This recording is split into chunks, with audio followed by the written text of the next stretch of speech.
ప్రభువైన యేసుక్రీస్తు నామంలో అందరికీ హృదయపూర్వక వందనములండి. సమూయేలు మొదటి గ్రంథము 21వ అధ్యాయము. దావీదు నోబులో యాజకుడైన అహీమెలకు నొద్దకు వచ్చెను. అయితే అహీమెలకు దావీదు రాకకు భయపడి, నీవు ఒంటరిగా వచ్చితివేమని అతనిని అడుగగా, దావీదు, రాజు నాకు ఒక పని నిర్ణయించి, నేను నీకు ఆజ్ఞాపించి పంపిన పని ఏదో అదెవనితోనైనను చెప్పవద్దనెను.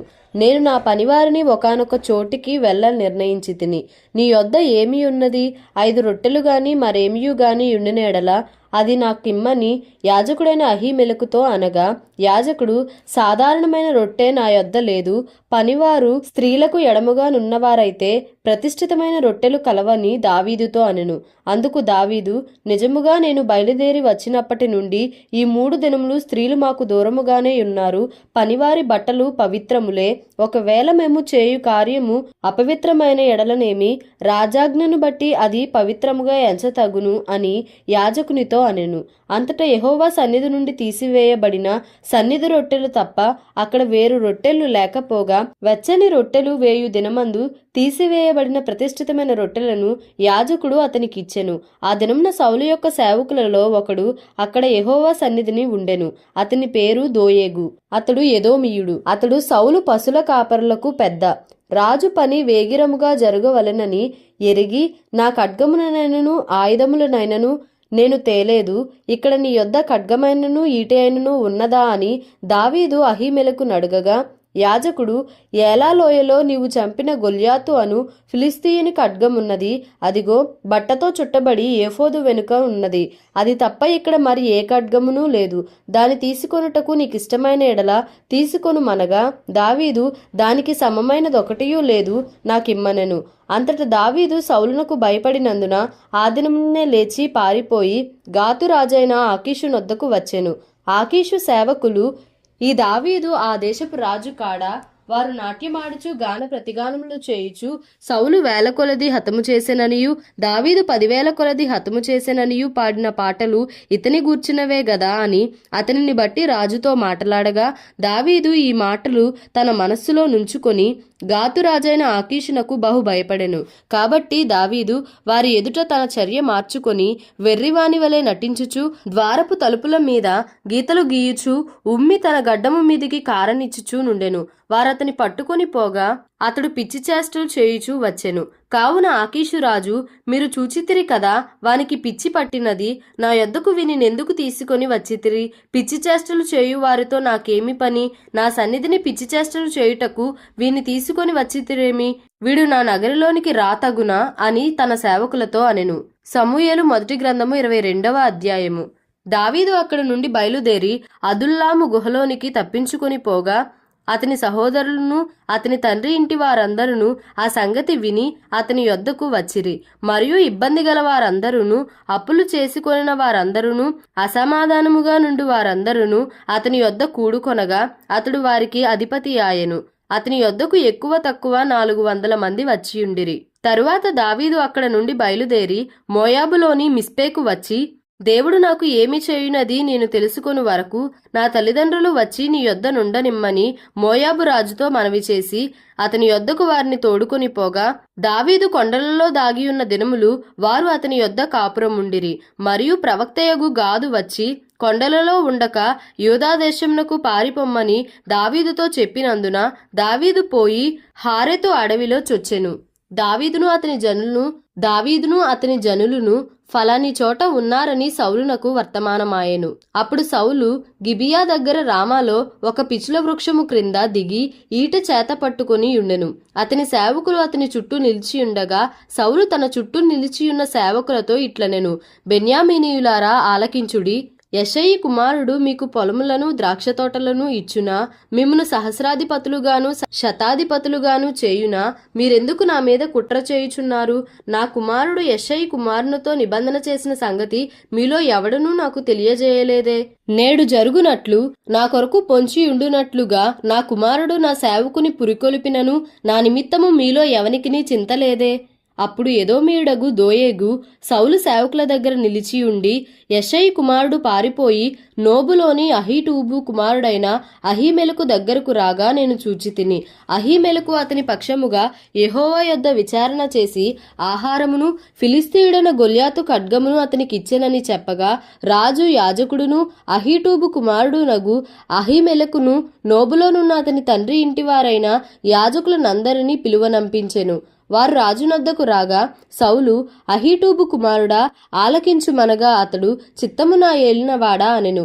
సౌలు, నీవు యెషై కుమారునికి ఆహారమును ఖడ్గమును ఇచ్చి అతని పక్షమున దేవుని యొద్ద విచారణ చేసి అతడు నా మీదికి లేచి నేడు జరుగుచున్నట్టు పొంచియుండుటకై అతడును నీవును జతకూడితిరేమని అడుగగా, అహీమెలకు, రాజా, రాజునకు అల్లుడై నమ్మకస్తుడై ఆలోచనకర్తయై నీ నగరిలో ఘనత వహించిన దావీదు వంటివాడు నీ సేవకులందరిలో ఎవడున్నాడు? అతని పక్షముగా నేను దేవుని యొద్ద విచారణ చేయుట నేడే ఆరంభించి తినా, అది నాకు దూరమగునుగాక. రాజు తమ దాసుడనైన నా మీదను నా తండ్రి ఇంటి వారందరి మీదను ఈ నేరము మోపకుండునుగాక.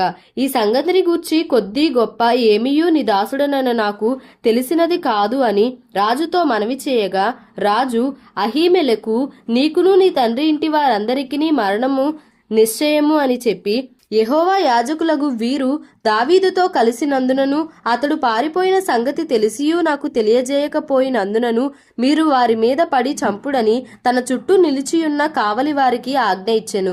రాజు సేవకులు యెహోవా యాజకులను హతము చేయనొల్లకయుండగా రాజు దోయేగుతో, నీవు ఈ యాజకుల మీద పడుమని చెప్పెను. అప్పుడు ఎదోమీయుడైన దోయేగు యాజకుల మీద పడి ఏఫోదు ధరించుకొనిన 85 ఆ దినమున హతము చేసెను. మరియు అతడు యాజకుల పట్టణమైన నోబు కాపురస్తులను కత్తివాత హతము చేసెను. మగవారినేమి, ఆడువారినేమి, బాలురనేమి, పసిపిల్లలనేమి, ఎడ్లనేమి, గార్ధబములనేమి, గొర్రెలనేమి అన్నిటినీ కత్తివాత హతము చేసెను. అయితే అహీటూబు కుమారుడైన అహీమెలకు కుమారులలో అబ్యాతారు అనునొకడు తప్పించుకొని పారిపోయి దావీదునొద్దకు వచ్చి, సౌలు యెహోవా యాజకులను చంపించిన సంగతి దావీదునకు తెలియజేయగా, దావీదు, ఆ దినమున ఎదోమీయుడైన దోయేగు అక్కడ నున్నందున వాడు సౌలునకు నిశ్చయముగా సంగతి తెలుపునని నేను అనుకొంటిని. నీ తండ్రి ఇంటి వారికందరికిని మరణము రప్పించుటకు నేను కారకుడనైతిని గదా. నీవు భయపడక నా యొద్ద ఉండుము. నా యొద్ద నీవు భద్రముగా ఉందువు. నా ప్రాణము తీయ చూచువాడును నీ ప్రాణము తీయ చూచువాడును ఒకడే అని అబ్యాతారుతో చెప్పెను. సమూయేలు మొదటి గ్రంథము 23వ అధ్యాయము. తరువాత ఫిలిస్తీయులు కెయీలా మీద యుద్ధము చేసి కళ్ళముల మీది ధాన్యమును దోచుకొనుచున్నారని దావీదునకు వినబడెను. అంతటా దావీదు, నేను వెళ్ళి ఈ ఫిలిస్తీయులను హతము చేయుదునా అని యెహోవా యొద్ద విచారణ చేయగా, యెహోవా, నీవు వెళ్ళి ఫిలిస్తీయులను హతము చేసి కెయీలాను రక్షించుమని దావీదునకు సెలవిచ్చెను. దావీదుతో కూడియున్న జనులు, మేము ఇచ్చట యూదా దేశములో ఉండినను మాకు భయముగానున్నది. ఫిలిస్తీయుల సైన్యములకెదురుగా కెయీలాకు మేము వచ్చిన ఎడల మరింత భయము కలుగును గదా అని దావీదుతో అనగా, దావీదు మరలా యెహోవా యొద్ద విచారణ చేసెను. నీవు లేచి కెయీలాకు వెళ్ళుము, ఫిలిస్తీయులను నీ చేతికి అప్పగించుదునని యెహోవా సెలవీయగా, దావీదును అతని జనులను కెయీలాకు వచ్చి ఫిలిస్తీయులతో యుద్ధము చేసి వారిని లెస్సగా హతము చేసి వారి పశువులను దోచుకొని వచ్చిరి. ఇలాగున దావీదు కెయీలా కాపురస్తులను రక్షించెను. అహీమెలకు కుమారుడైన అబ్యాతారు ఏఫోదు చేత పట్టుకొని పారిపోయి కెయీలాలోనున్న దావీదునొద్దకు వచ్చెను.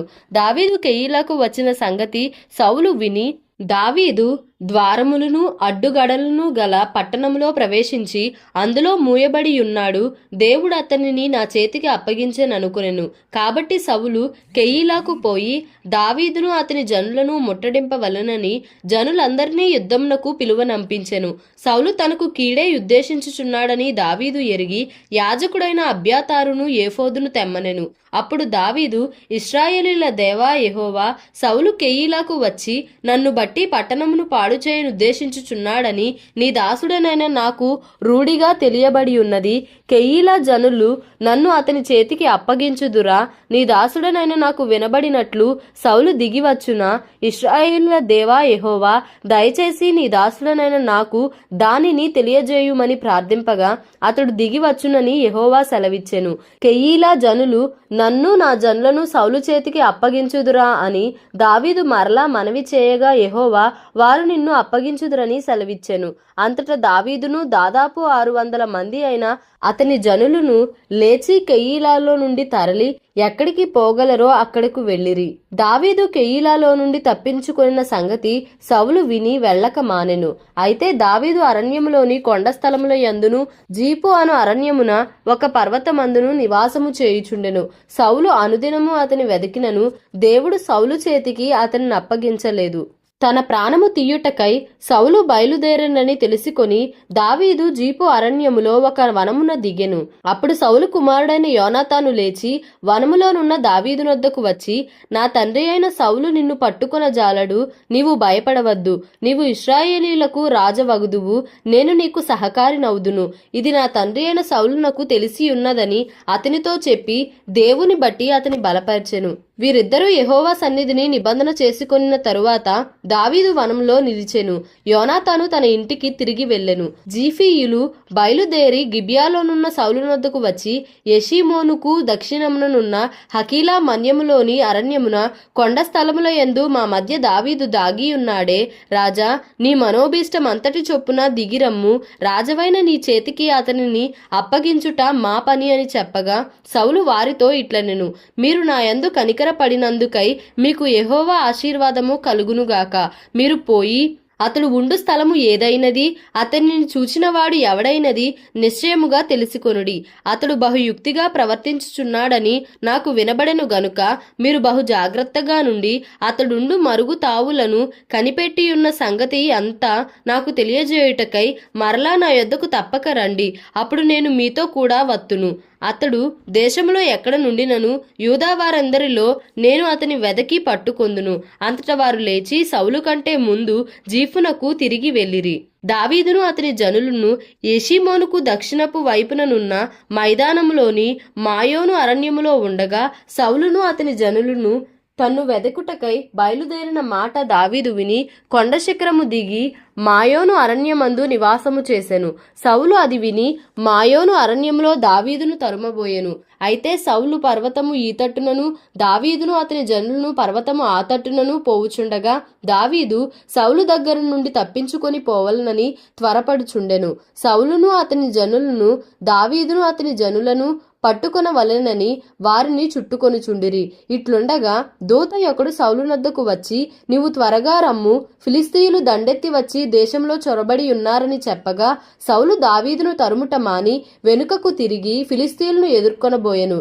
కాబట్టి సెలహమ్మలెకోతు అని ఆ స్థలమునకు పేరు పెట్టబడెను. తరువాత దావీదు అక్కడి నుండి పోయి ఏన్గెదీకి వచ్చి కొండ స్థలములలో నివాసము చేయుచుండెను. దేవుడి పరిశుద్ధ వాక్యమును మన వినికిడిలో దీవించి ఆశీర్వదించునుగాక. Amen. Please like, share and subscribe for more videos.